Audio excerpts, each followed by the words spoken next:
MacroSolid to dodatek dedykowany dla systemu SolidWorks, w którym to zostały zgrupowane funkcjonalności automatyzujące prace projektowe. Wszystkie makra powstały w wyniku ścisłej współpracy z firmami i wypracowane bezpośrednio z użytkownikami SolidWorks. Ponad 10 lat rozwoju, 60 funkcjonalności w jednym certyfikowanym polskim dodatku. Pobierz dane z modelu, przefiltruj po typie komponentu, właściwościach pliku, nazwie, a następnie posortuj je. Zdecyduj, co chcesz wyświetlać w kolumnach tabeli BOM.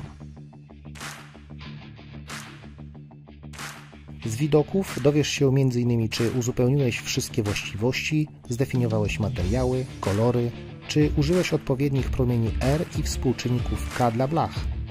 Dowiesz się, czy zastosowałeś obowiązujące formatki rysunkowe, czy wygenerowałeś pliki przeznaczone dla produkcji. Pracuj z makrami na całej tabeli BOM lub na zaznaczonych komponentach. Działaj na aktywnym dokumencie lub na plikach znajdujących się w folderze. Zdefiniuj właściwości plików, porządkuj drzewo w Feature Manager, koloruj modele, generuj PDF-y, DXF-y, stepy. Podmieniaj formatki rysunkowe, drukuj. Wszystko na swoich ustawieniach na skonfigurowanej przez siebie wersji oprogramowania. Wygeneruj BOM-a dla blach, profili, elementów handlowych, posortowanego wizerunkiem komponentu lub kodem kreskowym.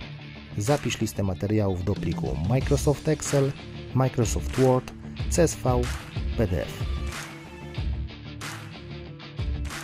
Skup się na projektowaniu, a nie na klikaniu.